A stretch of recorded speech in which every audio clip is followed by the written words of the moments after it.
Reach out and touch the Lord as he passes by.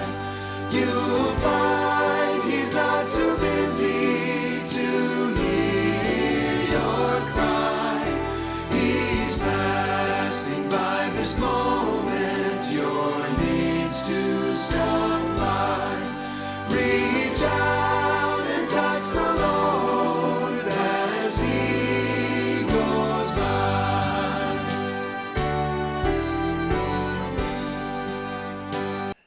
Tonight, let's take our Bibles and turn in the Old Testament to the book of 2 Samuel, chapter 17. 2 Samuel, chapter 17, David's return. David has been chased out of Jerusalem. He's the king of Jerusalem in Israel, and he's been chased out by his son.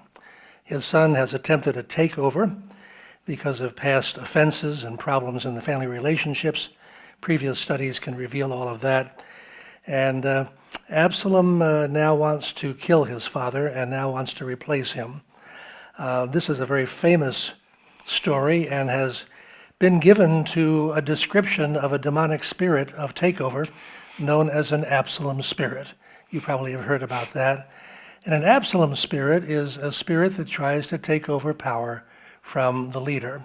And we have to watch out for that because it goes on everywhere. It goes on in government, it goes on in churches, it goes on in families, it even goes on in herds of dogs and cats in our own homes. When there's an attempted takeover, we have had a battle in our family with one dog trying to take over from another, little Bentley trying to take over Sammy's position. And in any event, the Absalom spirit is going to be coming to fruition here.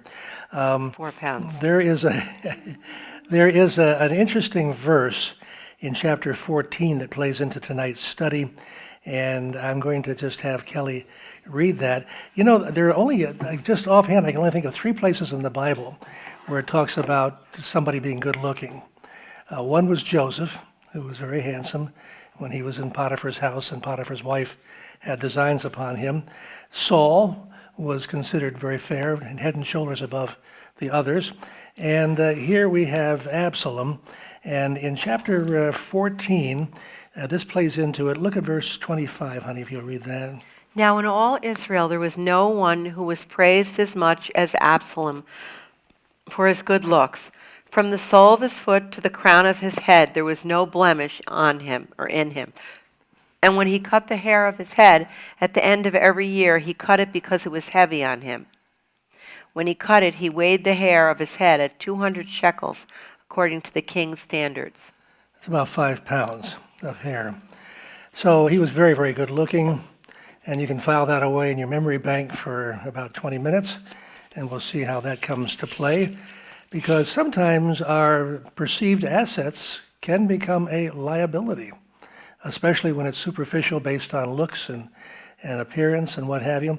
So now we begin in chapter 17. Absalom has chased David out of Jerusalem, and David and his family and friends and soldiers are on the other side of the Kidron Valley. They've gone up over the Mount of Olives, and they're heading toward the Jordan River. And David, while he's fleeing, is writing Psalm 3, which we read last week. And Psalm 3 is a psalm about your enemies coming after you. And we find that Absalom has taken the counselor of David, Ahithophel, and gotten him to side with Absalom. And David has countered that move by sending in his man, Hushai, to try to persuade Absalom and to find out what's going on. He's planted spies within Absalom's network in Jerusalem. And let's see how that all plays out. These verses give us a lot of practical lessons.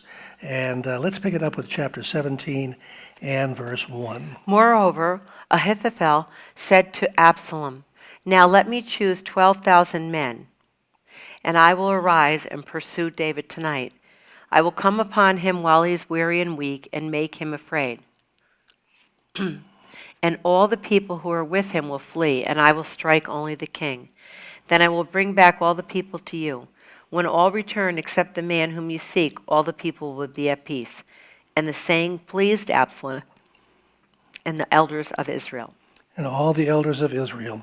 So this is the advice of Ahithophel, who is considered the wisest of the counselors. And we saw already that when he would speak, it was as if God himself was speaking. Nobody was any wiser than Ahithophel. And his strategy is this. Look, David is just fleeing, and he hasn't caught his breath. He does not have the chance yet to regroup and defend himself. Let's move quickly, and let's destroy him. And that is counsel that Absalom likes, and the elders like, and it would have been the most effective strategy if it was carried out. It would have destroyed David and his kingdom. But behind the scenes is God. And watch what God is going to do. Now, verse 5. Then Absalom said, "Now call Hushai the Archite also, and let us hear what he says too." Now, it's interesting that when Hushai came in to see Absalom a little earlier, Absalom was concerned about him. He said, "You're my father's friend. Why are you here?" "Well, I want to be on the side of right, and I believe that you're right. I want to be with you." And Absalom wisely held off and didn't seek his counsel initially. He wanted to give it time to play out. But God's hand is moving, and now he's moving Hushai, David's man, to the foreground. So let's hear from Hushai. And now verse 6. And when Hushai came to Absalom, Absalom spoke to him, saying, "Ahithophel has spoken in this manner. What shall we do as he says? If not, speak up." So Hushai said to Absalom, "The advice that Ahithophel has given you is not good at this time." For said Hushai, "You know your father and his men, that they are mighty men, and they are enraged in their minds, like a bear robbed of her cubs in the field. And your father is a man of war, and will not camp with the people. Surely by now he is hidden in some pit or in some other place. And it will be when some of them are overthrown at the first, that whoever hears it will say, 'There is a slaughter among the people who follow Absalom.' And even he who is valiant, whose heart is like the heart of a lion, will melt completely. For all Israel knows that your father is a mighty man, and those who are with him are valiant men. Therefore I advise that all Israel be fully gathered to you, from Dan to Beersheba, like the sand that is by the sea for multitude, and that you go to battle in person. So we will come upon him in some place where he may be found, and will fall on him as the dew falls on the ground. And of him and all the men who are with him there shall not be left so much as one. Moreover, if he has withdrawn into the city, then all Israel shall bring ropes to that city, and we will pull it into the river until there is not one small stone found there." So Absalom and all the men of Israel said, "The advice of Hushai of Ahithophel, the advice of Hushai the Archite is better than the advice of Ahithophel, for the Lord had proposed to defeat the good advice of Ahithophel, to the intent that the Lord might bring disaster on Absalom." So Ahithophel says, let's move quickly. David doesn't have a chance to regroup and defend himself. We'll destroy him. That seemed great. But God was moving in the situation. He said, let's move Hushai forward. And Hushai says, no, take your time. Get all of Israel. Let's get them all together and let's swoop down upon them. And we're going to totally destroy him. If he's in a city, we'll pull it down stone by stone. And notice in verse 14, the advice of Hushai the Archite is better than the advice of Ahithophel, for the Lord had purposed to defeat the good advice of Ahithophel, to the intent that the Lord might bring disaster on Absalom. The hand of God is behind the scenes. Proverbs 21:1, Solomon writes that the heart of a king is like water in a man's hand, and God will turn that whatever way he wants. So whoever wins in the next election, be it president, be it governor, mayor, whoever is running, pray for God's will to be done, because God can and will overrule to his purpose and plan. So now Well, Hushai is proposing a plan that gives David time to flee, get over the Jordan River, and escape the harm. So God wants to give David time because God wants to bring David back. Now, verse 15, we have a spy network, and Hushai is going to go to the two priests that David had sent back into the city, Zadok and Abiathar, and they're going to use their sons, Jonathan and Ahimaaz, as runners. So Hushai goes to the priests, says this is what's going on. The sons then take off to David to tell him what's happening. And this is how God is protecting David even during this attempted takeover. Verse 15. Then Hushai said to Zadok and Abiathar the priest, thus and so Ahithophel advised Absalom and the elders of Israel, and thus and so I have advised. Now therefore send quickly and tell David, saying, do not spend this night in the plains of the wilderness, but speedily cross over, lest the king and all the people who are with him be swallowed up. All right, so here's what's going on. He says to the priest, tell David, get over the Jordan River. Get over where it's safe, over by the Ammonites or the Moabites. And this is going to give him time to do that. Otherwise, he'd settle in the plain and be overrun. Now, the two sons of the priests, Jonathan and Ahimaaz, are now their runners. Verse 17.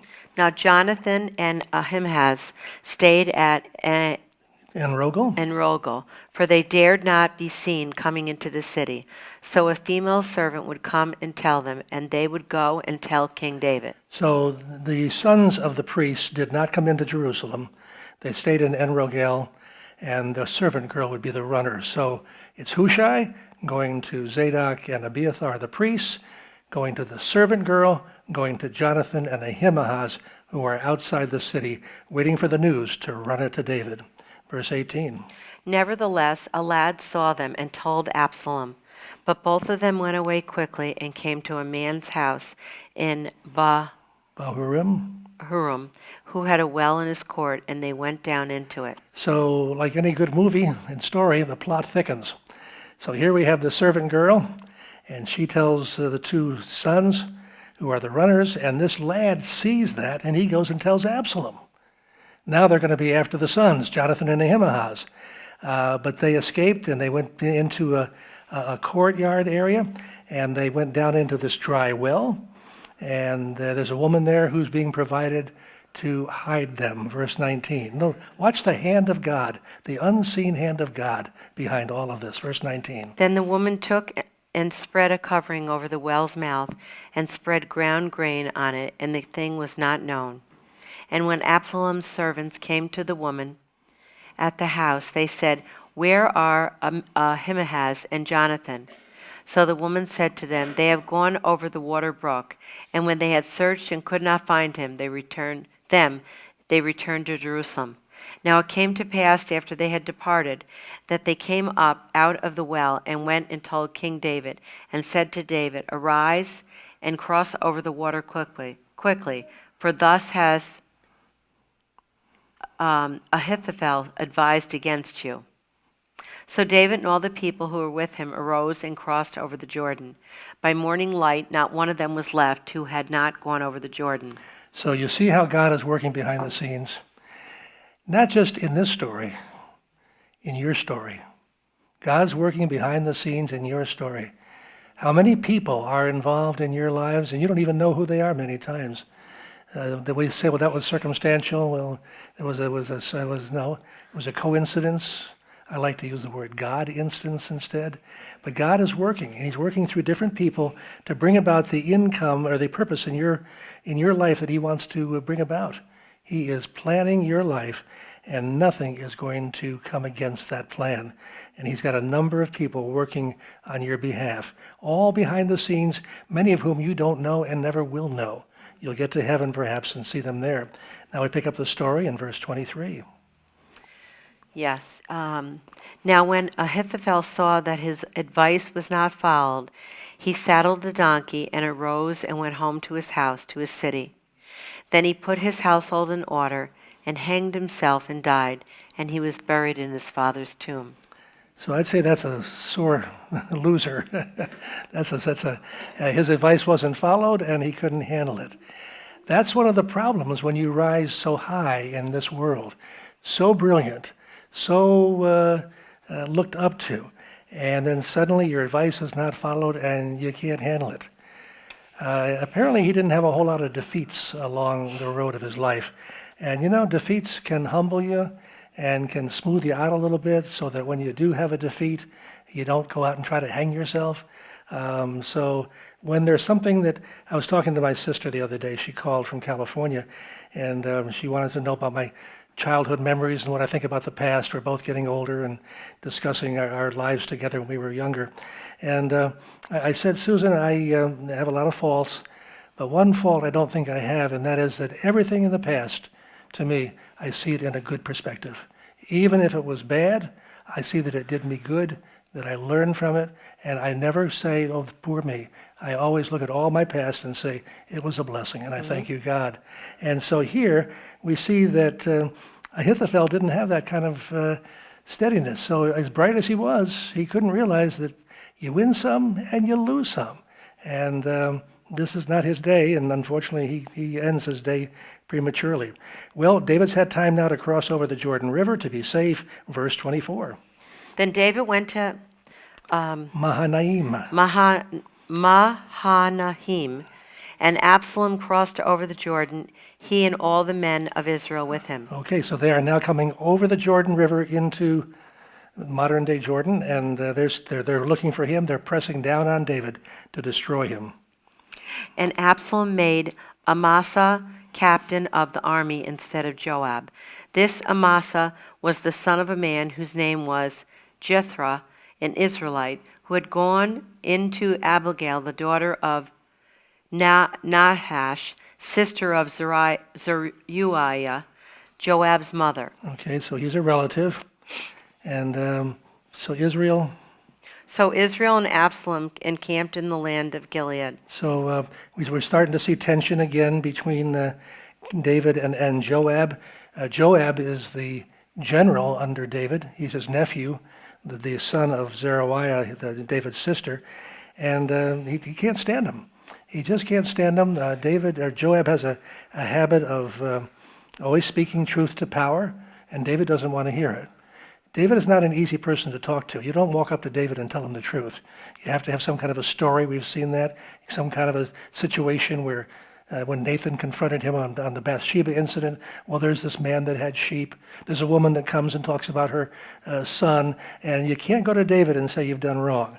And there are leaders like that. You just can't talk to them straight on. And so Joab does, and it makes David angry, and there are other things in their lives. A very complicated relationship. And so he, instead of using Joab, who's clearly the best general he has, the best soldier, he has another relative, Amasa. And so Israel and Absalom encamped in the land of Gilead on the other side of the Jordan River. Verse 27. Now it happened when David had come to Mahanaim that Shobi, the son of Nahash from Rabbah of the people of Ammon, Machir, the son of Amiel from Lo-Debar, and Barzillai, the Gileadite from Roglim, brought beds and basins, earthen vessels and wheat, barley and flour, parched grain and beans, lentils and parched seeds, honeys and curds, sheep and cheese of the herd, for David and the people who were with him to eat. For they said, the people are hungry and weary and thirsty in the wilderness. God cares about David, and he provides a system whereby communication reaches him through a number of people. He cares about strategy. He cares about giving him warning about things. He also cares about food. He cares about the fact that they're hungry. Jesus talks about this later on, that he cares about the swallow. He cares about the sparrow. He cares about you. So they are hungry. God knows our needs, even eating. And years ago, the Lord had me read a wonderful book, about 40 years ago, about secrets of the Bible about health. And the Lord told me to look at the kind of food that they ate. food that is healthy, food that is from the earth. And look at what they're eating here. Verse 28, they're eating what? Wheat, barley, flour, parched grain, beans, lentils, parched seeds.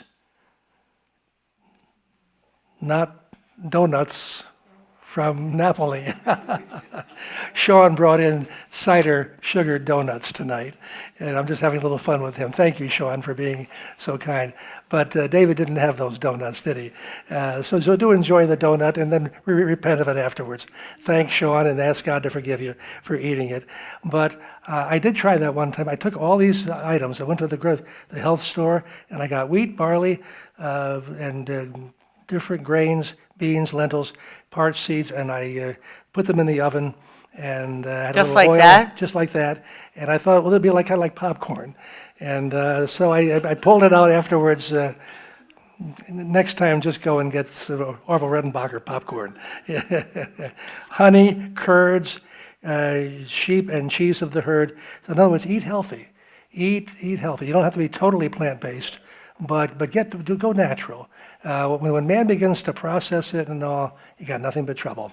In any event, God cares about their being hungry, and these men brought in that food to take care of a very large group of people.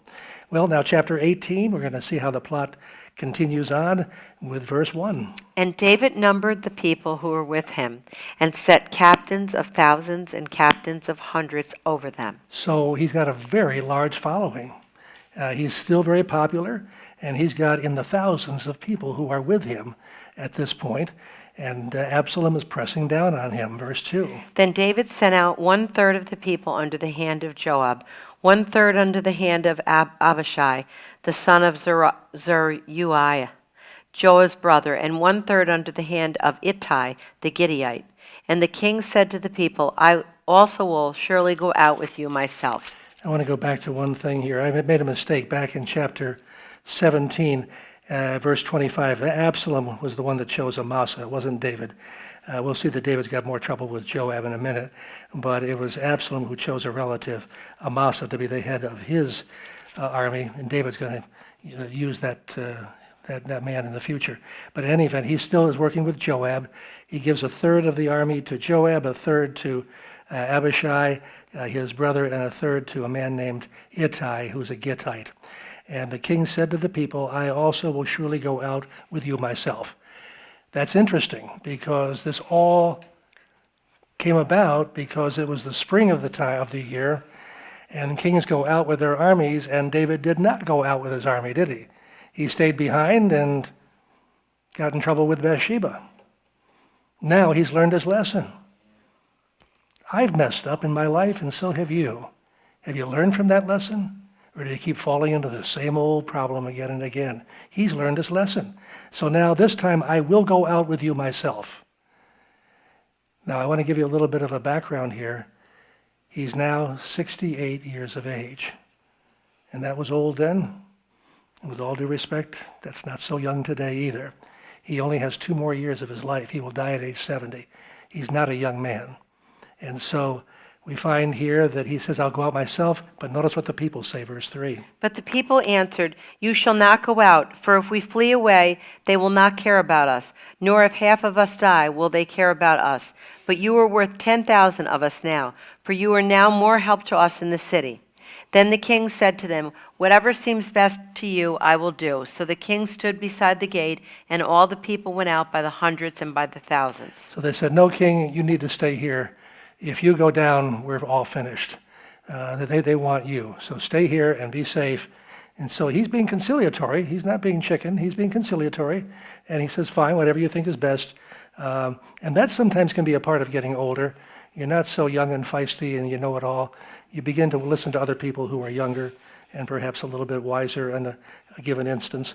And he's showing that deference here. That's good. Verse 4. Then the king said to them, Whatever seems best to you, I will do. So the king stood beside the gate, and all the people went out by the hundreds and by the thousands. It's a large, large group, isn't it? Okay, now verse 5. Now the king had commanded Joab, Abishai, and Ittai, saying, Deal gently for my sake with the young man Absalom.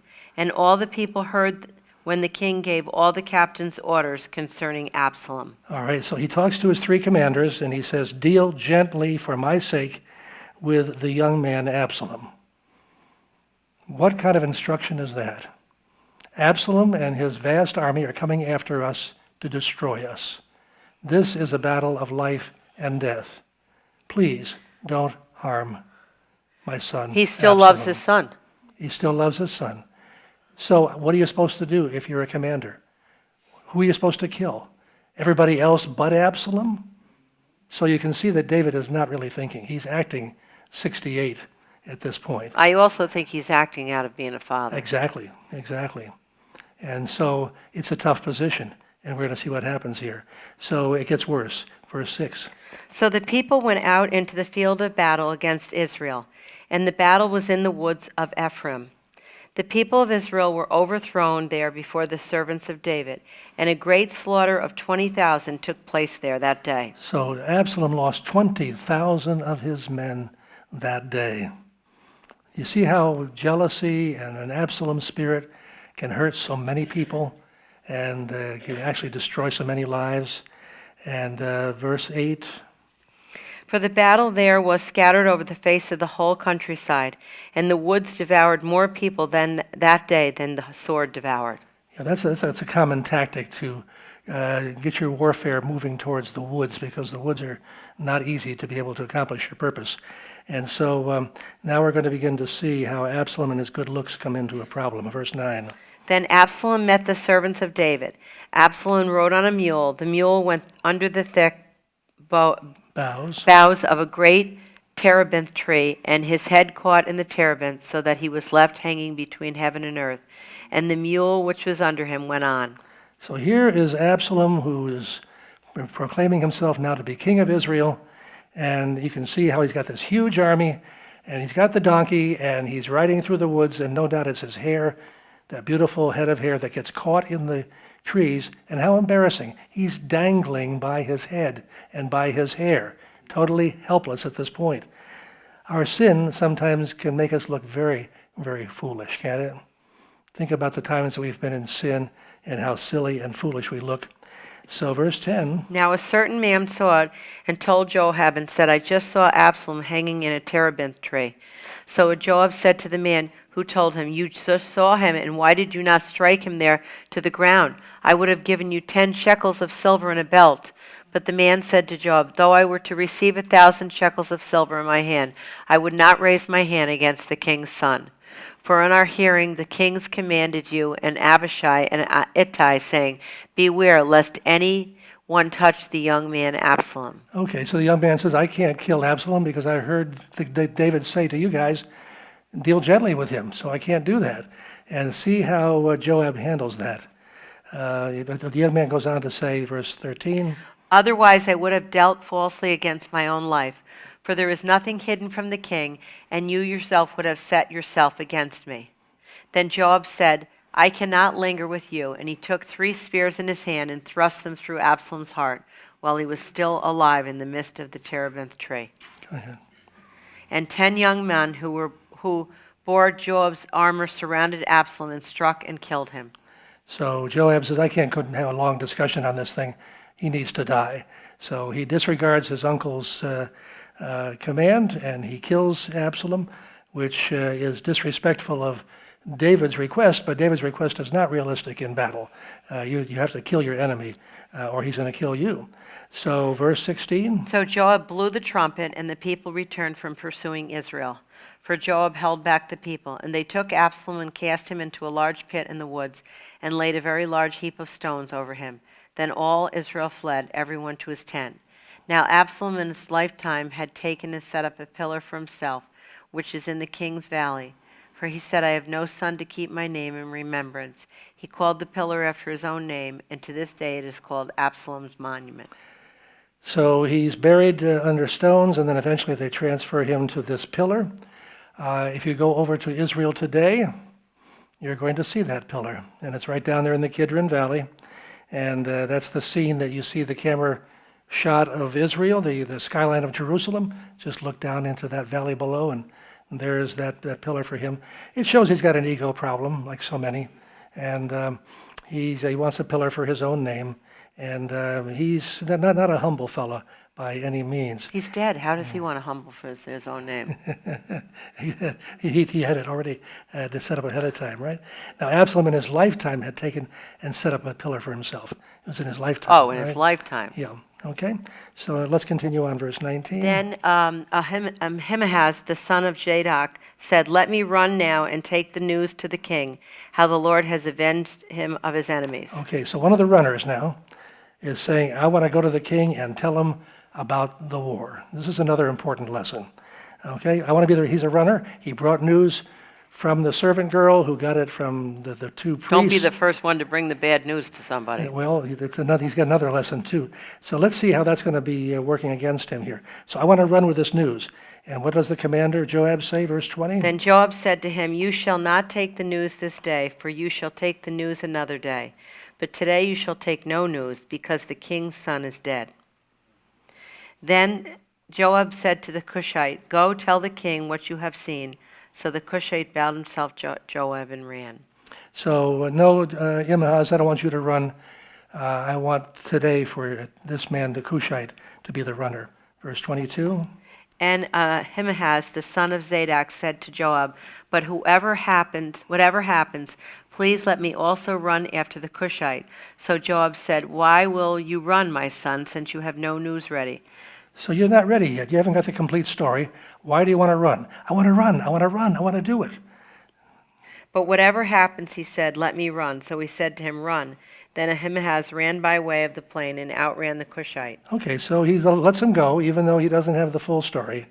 And it kind of reminds us of us, too. I want to do this ministry. I want to do that. I want to get this job. I want that job. We don't wait upon the Lord. I want to do this. And God sometimes says, go ahead, see how this all works out for you. And that's a bad scene. I want to do so-and-so. That's why it's good to say, Lord, thy will be done, and wait on the Lord. This guy's not waiting. Verse 24. Now David was sitting between the two gates, and the watchman went up to the roof over the gate, to the wall, lifted his eyes, and looked, and there was a man running alone.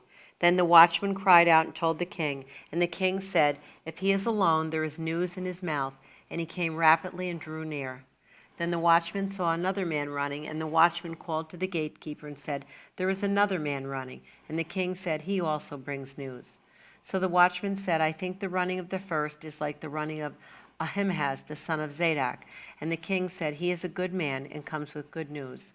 So Ahimaaz called out and said to the king, "All is well." Then he bowed down with his face to the earth before the king and said, "Blessed be the Lord your God, who has delivered up the men who raised their hand against my lord the king." The king said, "Is the young man Absalom safe?" Ahimaaz answered, "When Joab sent the king's servant and me your servant, I saw a great tumult, but I did not know what it was about." And the king said, "Turn aside and stand there." So he turned aside and stood there. So that's embarrassing now because the king's saying, how is Absalom? Well, I really don't know. I just saw this great battle. So he's running without all the information. And don't run without all that God wants to give you. Don't get ahead of God. And so now the Cushite comes, and he's got the story, verse 31. Just then the Cushite came, and the Cushite said, "There is good news, my lord the king, for the Lord has avenged you this day of all those who rose against you." And the king said to the Cushite, "Is the young man Absalom safe?" The Cushites answered, "May the enemies of my lord the king, and all who rise against you to do harm, be like that young man." In other words, he's no longer with us. He's dead.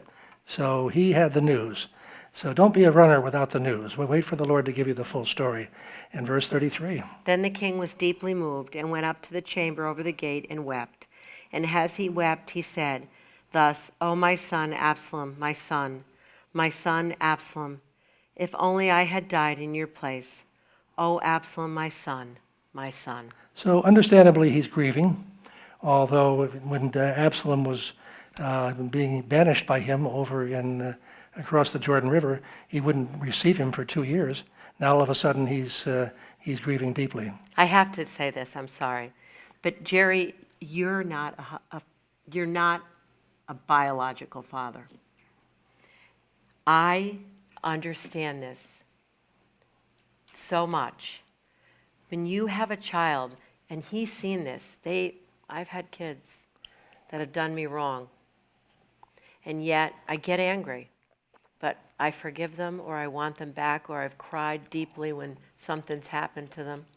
And it's very hard for people to understand that unless... I remember seeing my mother-in-law crying over her children, and some of her kids did some bad things. And we often think that we should, it's upsetting and we want to get away from them or whatever, but a love of a father or mother never dies. No matter how wicked, what your child does. And so I truly understand that. Sure, yeah. He's definitely deeply grieved. Deeply grieved, deeply Okay. grieved. Now chapter 19 continues the story. And Joab was told, "Behold, the king is weeping and mourning for Absalom." So the victory that day was turned into mourning for all the people. For the people heard it said that day, "The king is grieved for his son." And the people stole back into the city that day, as people who are ashamed steal away when they flee in battle. But the king covered his face, and the king cried out with a loud voice, "O my son Absalom, O Absalom, my son, my son." Then Joab came into the house to the king and said, "Today you have disgraced all your servants who today have saved your life, the lives of your sons and your daughters, the lives of your wives and the lives of your concubines. In that you love your enemies and you hate your friends.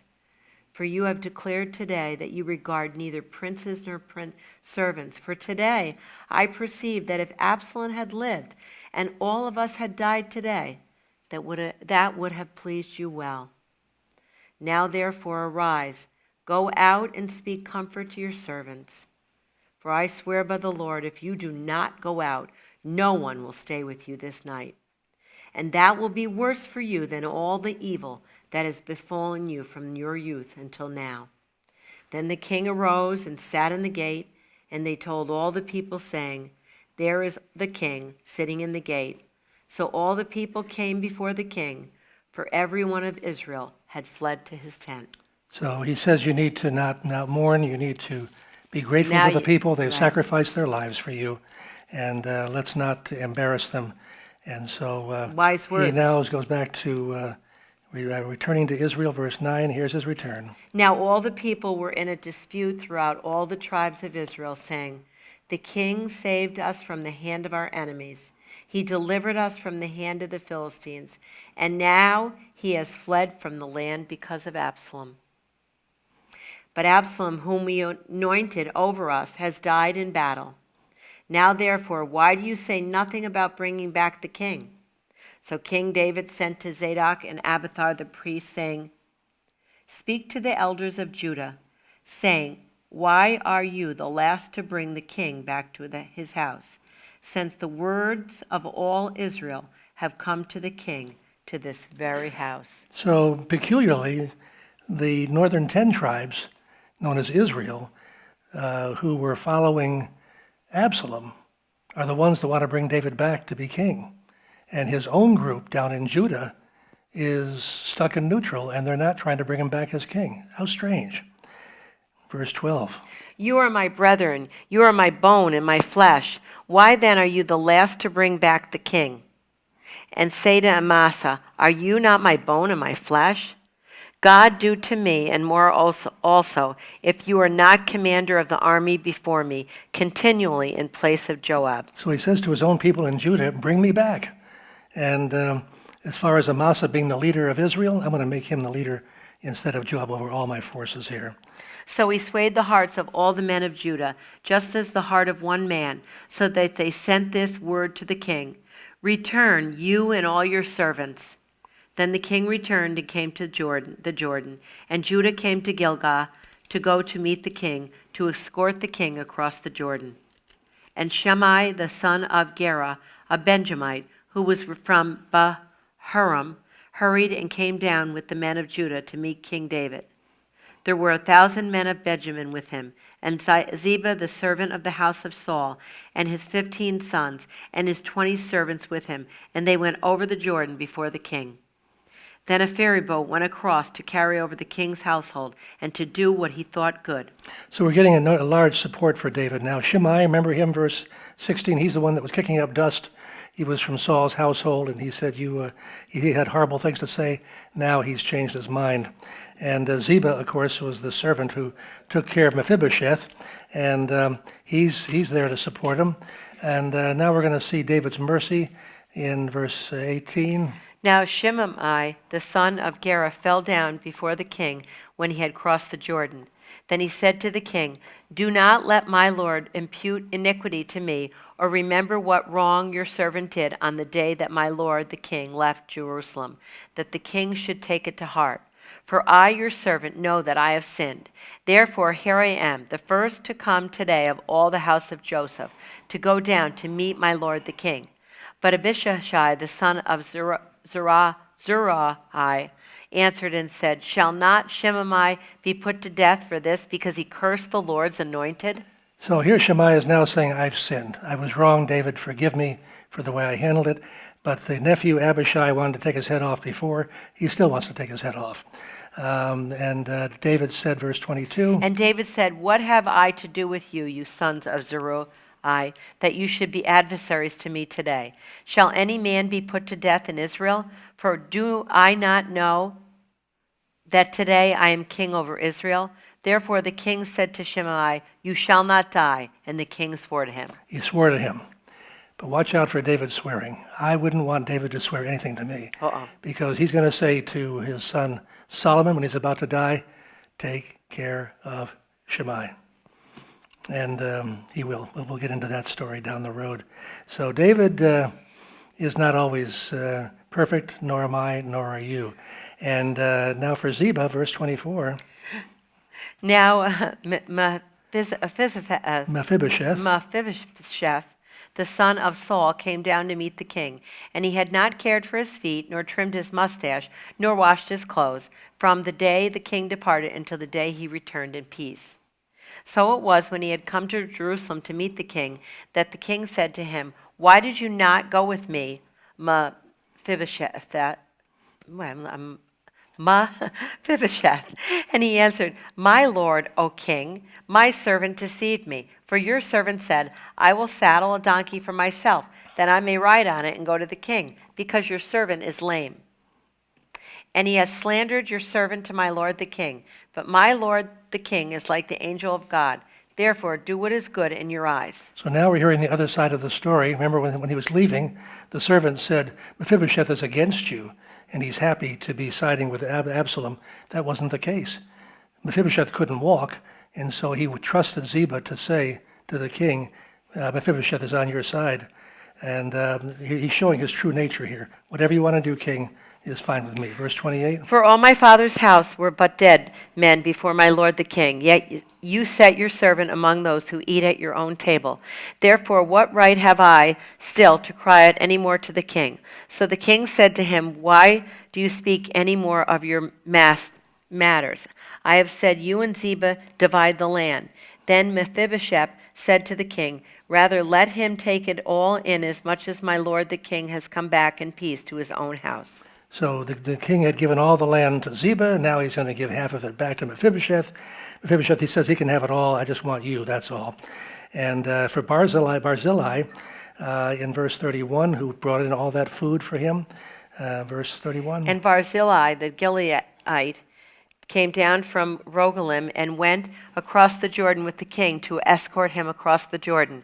But Barzillai was a very aged man, 80 years old, and he had provided the king with supplies while he stayed at Mahanaim, for he was a very rich man. And the king said to Barzillai, "Come across with me, and I will provide for you while you are with me in Jerusalem." But Barzillai said to the king, "How long have I to live, that I should go up with the king to Jerusalem? I am today 80 years old. Can I discern between the good and bad? Can your servant taste what I eat or what I drink? Can I hear any longer the voice of singing men and singing women? Why then should your servant be a further burden to my lord the king? Your servant will go a little way across the Jordan with the king, and why should the king repay me with such a reward?" Please let your servant turn back again, that I may die in my own city near the grave of my father and mother. But here is your servant Shimnon. Let him cross over with my lord the king, and do for him what seems good to you." And the king answered, "Shimnon shall cross over with me, and I will do for him what seems good to you. Now whatever you request of me, I will do for you."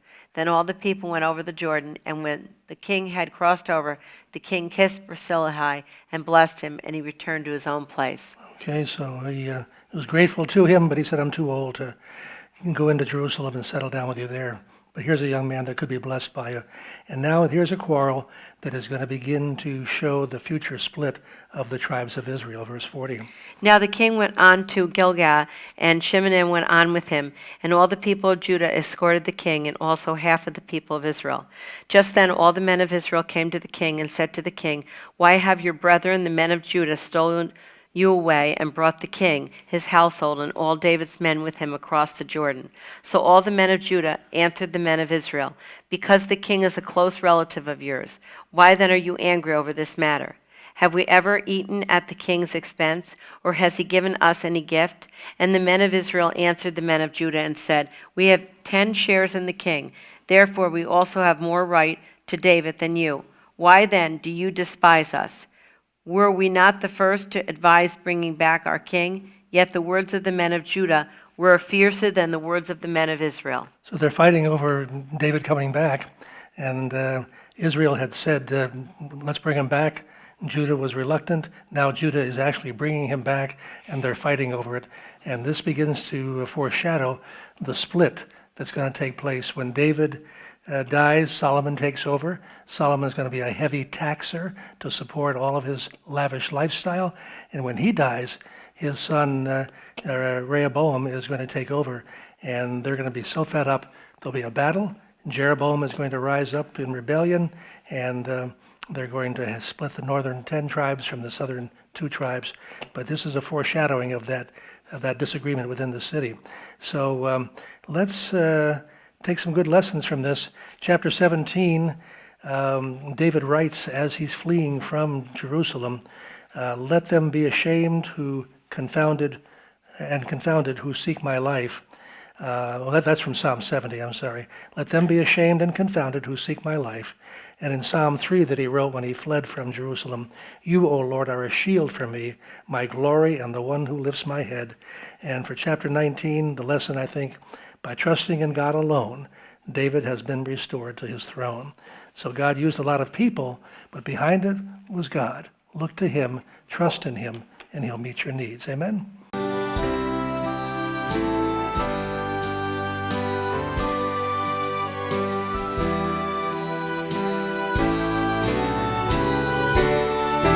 He's passing by this moment.